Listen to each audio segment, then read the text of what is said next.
গাজা, এক অমানবিক মৃত্যুর উপত্যকা। আকাশে ঝুলে আছে উজ্জ্বল চাঁদ। নিজের তাঁবুর সামনে দাঁড়িয়ে এক নারী সেই চাঁদের দিকে তাকিয়ে আছেন। তার ঠিক পেছনেই একটা ছেঁড়া তোশকের ওপর তার অভুক্ত নাতি নাতনি ঘুমিয়ে আছে। কেউ নড়াচড়া করছে না। পেটের ক্ষুধা যখন তীব্র হয় তখন ঘুম খুব ভারী হয়ে আসে। মহিলা চাঁদের দিকে তাকিয়ে ফিস ফিস করে একটি শব্দ উচ্চারণ করলেন, রমজান। শব্দটা তার মুখে পাথরের মতো ভারী শোনালো। সকালটা এলো ধোঁয়াটে, কনকনে ঠান্ডা আর এক ভয়াবহ নিস্তব্ধতা নিয়ে। শিশুরা একে একে জেগে উঠল, কিন্তু তাদের মুখে কোনো হাসি ছিল না। তারা শুধু উঠে বসল এবং দাদির দিকে নিঃশব্দে কাতর চোখে তাকিয়ে রইল। 10টি চোখ আর 5টি খালি পেট। সবার ছোট মেয়েটির বয়স মাত্র 7। ওর নাম রাখা হয়েছিল আশা। সে তার দাদির দিকে সেই চোখজোড়া দিয়ে তাকালো, যা এই বয়সেই অনেক কিছু দেখে ফেলেছে। এই চোখেই সে দেখেছিল তার মাকে ধ্বংসস্তূপ থেকে বের করে নিয়ে যেতে। অথচ সেই চোখগুলো আজও বিশ্বাস করে যে তার দাদি সব কিছু ঠিক করে দেবেন। জলের লাইনটা প্রায় 1 কিলোমিটার লম্বা, কিন্তু জল মানে জীবন। ঘণ্টার পর ঘণ্টা সেই লাইনে দাঁড়িয়ে রইলেন নারীটি। সূর্য মাথার ওপরে উঠল। অসহ্য গরম পিষে দিতে চাইল অভুক্ত শরীরটাকে। শেহরিতে এক টুকরো শুকনো রুটি ছাড়া আর কিছুই পেটে পড়েনি তার। চারপাশে আরও অনেক নারী দাঁড়িয়েছিলেন। কেউ বিধবা, কেউ মা, কেউ দাদি অথবা কেউ মেয়ে। কারো মুখে কথা নেই, কথা বলার প্রয়োজনতাও নেই। কে কার যন্ত্রণার গল্প কতক্ষণ শুনবে? ধুলোয় মিশে যাওয়া ঘরবাড়ি, হারানো সন্তান আর শূন্য 2টি হাত। এ এক মর্মান্তিক শূন্যতা। সূর্যাস্তের সময় তিনি তাঁবুতে ফিরলেন। শিশুরা ঠিক সেখানেই বসেছিল যেখানে তিনি রেখে গিয়েছিলেন। তোশকের ওপর বসে তারা কেবল অপেক্ষা করছিল। তিনি তাদের জল দিলেন, ছোট ছোট কাপে করে। তারা খুব ধীরে ধীরে চুমুক দিল, যাতে অমৃত বেশিক্ষণ মুখে রাখা যায়। তারপর তারা সবাই মিলে ইফতারের অপেক্ষায় বসল। কোনো খাবার নেই। 2 দিন ধরে এক মুঠো খাবারও জোটেনি তাদের। কেবল ওই 1 ফোঁটা জল আর ঘরের কোণে পড়ে থাকা একটা শূন্য হাঁড়ি। অনেক দূর থেকে আজানের শব্দ ভেসে এলো।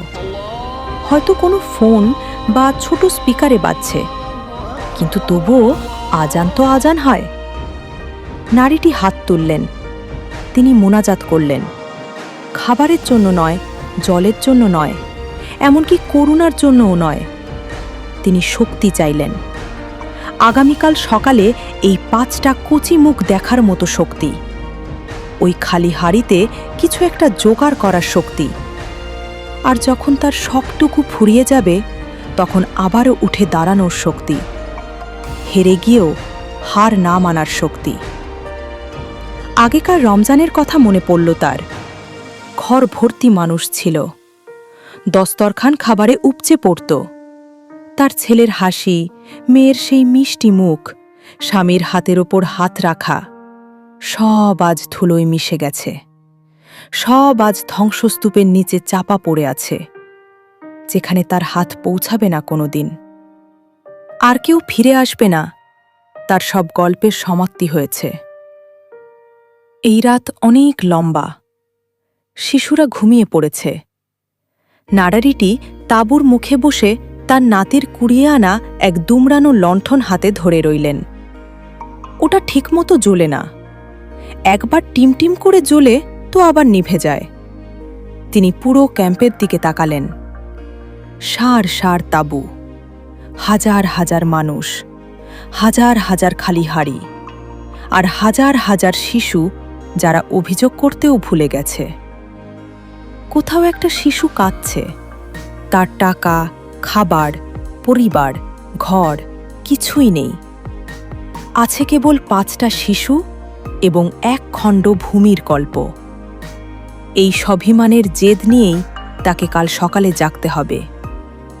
এই 5টা প্রাণের জন্যই তাকে আবার লাইনে গিয়ে দাঁড়াতেই হবে। ভোর এলো শান্তভাবে। ধূসর আলো চুঁইয়ে ঢুকল তাঁবুর ভেতর। তিনি হাসলেন, এক চিলতে ম্লান হাসি, এক ক্লান্ত হাসি, যা হাসতে তার কলিজার সবটুকু জোর শেষ হয়ে গেল। শিশুটি হামাগুড়ি দিয়ে এসে তার দাদির কাঁধে মাথা রাখল। তারা দুজনে মিলে ক্যাম্পের ওপর সূর্যোদয় দেখল।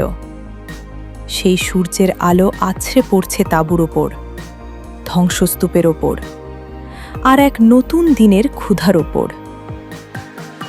পাশে পড়ে থাকা লণ্ঠনটা তখন পুরোপুরি নিভে গেছে, কিন্তু তার আর প্রয়োজন ছিল না। সূর্য উঠে গেছে, আকাশ ফর্সা হয়েছে। আর অবিশ্বাস্য হলেও সত্যি, তারা আজও বেঁচে আছে আরেকটি দিন লড়বে বলে। আর আমরা? হ্যাঁ, আমারই ঝলমলে সব আলোর নিচে বসে ঝলসানো সব পদের আহার অবশ্যই গ্রহণ করব।